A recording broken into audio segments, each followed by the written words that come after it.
Hey, what's up, guys? Today we're going to be making some empanadas de piña, and we're going to go ahead and start off by making our filling because we want to make that first so that it has enough time to cool. If possible, make it a day ahead of time. It will make the process a heck of a lot easier. We're going to go ahead and start by adding a whole can of crushed pineapple to a saucepan or pot. Along with your pineapple, you're going to go ahead and add your sugar and stir that in. Mix really well so that everything's nice and combined. Once your pineapple mix comes to a boil like this, go ahead and turn the heat all the way down to low so that it starts to simmer. After about an hour to an hour and a half, or once your pineapple mix pulls away from the bottom of the pan, but still has some liquid, go ahead and add your cornstarch and water mix. That's going to help it thicken up and become more jelly-like, if you will, and really make for the perfect filling. And continue cooking on low for another 2 to 3 minutes. You'll know it's ready when you drag a spoon and it pulls apart, but it doesn't come back together or has any liquid pooling at the bottom. Then you're going to go ahead and just turn it off and set aside for cooling. Once it's completely cooled in the pan, or you can cool it in a dish, just go ahead and cover it up and put it in the refrigerator for safekeeping. And yeah, and then it'll be ready to use. Again, I recommend doing this the day before, so that way it's you're not waiting for it to cool. It'll just be cooled and ready. All right, first up, we're gonna go ahead and add your cream cheese and butter to your mixer.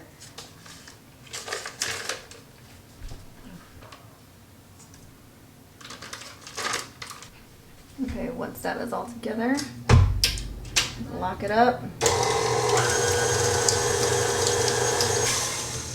Should only take a couple minutes. You just want to pretty much combine them. That's really about it. All right, so the way I like to level my flour, so after you've mixed all of the butter and the cream cheese together, you're going to need to add your flour, but you can't just do scoops. Like when you do this, what happens is you start packing the flour and it's not leveled or measured correctly. What you need to do is fluff it up a little bit here. After you give it a good fluff, you're gonna sprinkle it into your measuring cups. Yeah, this might be a bit messy. Like I wish I had a bigger container to fluff it up in, but you just do that. Fluff it in there, sprinkle it in like it's raining flour inside the cup, and that should help it out a little bit more because it won't pack it in. And you just keep doing that until it's all the way to the top. All right. Once you have like a little mountain, pick something that'll level it out. I use the back of a knife, and I go back and then forward, and then I just go ahead and take that off, and now it should be nice and level. And then I add that to here, and I'm going to do that one more time. This is a 1.5 cups. That should make it 3.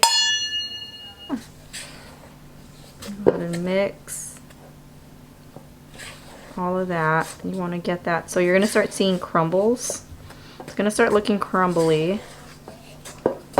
Make sure you get it all the way at the bottom.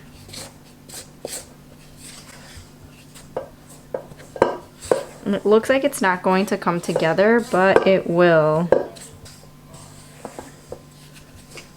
Once you get to a point where it's not too floury, I am now going to turn that out onto my work surface. Okay. And you're going to bring it together with your hands.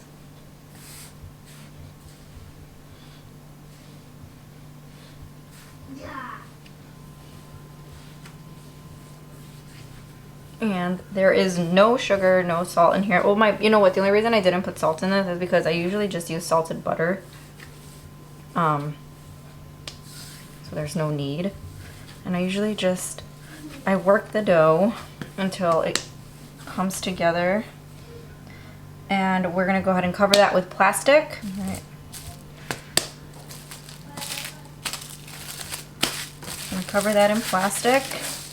And we're gonna let this sit at room temperature anywhere from 30 minutes to 1 hour so that it rests. Okay, now that your dough has completely rested and it is nice and soft and ready to go, we're gonna go ahead and start making our dough balls.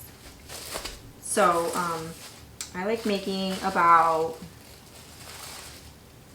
1.5 ounces, I believe it is, of dough, or about the size of your palm. It's completely up to you. The more dough you use, the bigger the empanada will be, the smaller. Completely up to you, but again, just remember that depending on how much dough you use, it's how many empanadas you'll end up with. So the bigger, the less empanadas, the smaller, the more. So I like making them smaller so they're a little more, like, I guess, easier to eat. You might end up eating more, but they're also easier on portion control. So I like using my scale to kind of make sure that they're all even. You absolutely don't have to do this, but it does come in handy. It does help a little bit. So I like taking my dough and just squishing out some like this, and then I kind of eyeball it and I roll it, and it looks like it's about the size of my palm.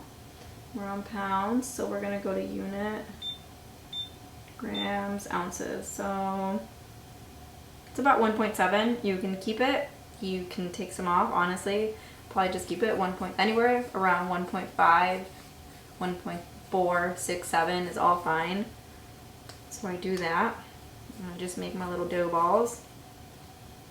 And I'll just make like a bunch of them and just kind of set them aside. And that way I will have them all ready to go, and I can just, like that. It looks kind of big. 1.8. That's fine. All these. Alright, so I did end up taking a little bit off. I had about 2 or 3 balls that were 1.8, and I did take some of the dough off to put on the last ball, and so they all range between 1.5 and 1.7. Totally cool, which is great because I made my last ball 1.6, so I ended up with a total of 18. It's great. So I'm gonna show you a few ways. So this one's my favorite way of doing it because it's just the easiest. It's pretty foolproof. So what I do is I take my bolita de masa, my little dough ball, and I kind of squish it between my hands just to flatten it out a tiny bit. And I use a tortillera, and I put it, you know, somewhere in the center. Slightly off center is fine too, because honestly this is weird. But so then, and I have 2 pieces of plastic paper that was actually a Ziploc bag, and I cut around it until I had 2 separate pieces. You put it there, and then you put that in the center. Then you take the other piece and you put it on top, and then you squish with enough force, right? And you end up with like a perfect circle. Look at that. Okay, so what you want to do is you want to take about, I like using anywhere from half to 1 teaspoon. Like 1 teaspoon's probably fine for this. You want to put that like not exactly in the center, just slightly off the center. And then you're going to grab your plastic and fold that over. Probably would help if it wasn't the white piece, but I'll put the other piece around down right now. And then go ahead and peel it off. And you can do one of a few things. You can just press it with your finger, or you can crimp it with a fork. Either way is fine. You just want to close it up like that. And just peels right off. And then you want to put that on your baking sheet. Just straight on your baking sheet, like that. And I know it doesn't look like a lot of filling, but trust me, it is. So another way you could do this is with the rolling pin.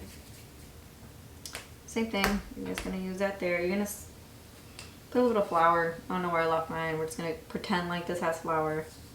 You're gonna roll it like you would a tortilla. Okay, until you've reached a circumference that you're happy with. And I don't make them as round as I should when doing this, which is why it's not my favorite method. But I mean, it works. And you're gonna like this, doing this. Me quedan muy delgaditas. They come out really thin instead of thicker, which could be good. But if they are, like, I would actually do a little more pineapple because está más grande, más delgadita. So I would do a little bit more pineapple, spread that out. Okay.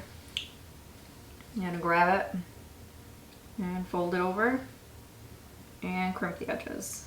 Again, you can use a fork for this, a fork, or if you wanted to like be fancy, you could like do one of those, like bring it over and make the edges all pretty like that. Like, listen, that's not for me. Pick it up, and that works too. I don't know if you can see that. And place that on your sheet. So I'm gonna keep this process going, but I'm gonna go ahead and use my tortillera, because honestly, así de pronto salen, like super quick. Super duper quick, and then I am done because it's literally as easy as this. You put it in, squish, boom, done. Pineapple it. Right, you can add a little more if you need to. Like I said, this is just, yeah. You don't even have to take this out the tortilla, like, aquí mismo. You want to just, boom, bring it over, press it out, just like that. 1, 2, 3. And then you take it off. Move on to the next one. Okay, once you're at this point, we're ready to bake, right? I still got some roll. I'll do this in a minute. But this pan's ready to go. So, right now they're just plain, you know, but if you want more of a, you know, like that glossy look where they're not rolled in sugar, right now what you want to do is you want to take an egg. You want to go ahead and like beat an egg, add a little bit of cream or milk, you know, just go ahead and beat that, and then brush these with that egg wash. And once they're nice and brushed with that egg wash, you're gonna go ahead and pop in the oven that way. I'm not doing that today. I want to roll them in sugar, and I will show you what that looks like after they've come out the oven. So they're just gonna be plain, no egg wash. We're gonna cook these at 350 for, I don't know, probably about 25-30 minutes. So while the empanadas finish baking, they're almost ready. There's about 5 minutes left on them. I'm gonna go ahead and make the cinnamon sugar that we're gonna roll them in after they are finished cooking, because we don't want to wait too long after they come out from the oven, because then they cool and the cinnamon sugar won't stick. So you want to roll them in the cinnamon sugar while they are still hot.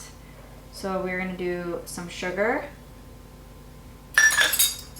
and about half a tablespoon of cinnamon. And you're going to mix. Once that is all done, you want to go ahead and just set that to the side, so that way as soon as your empanadas are ready, that is good to go.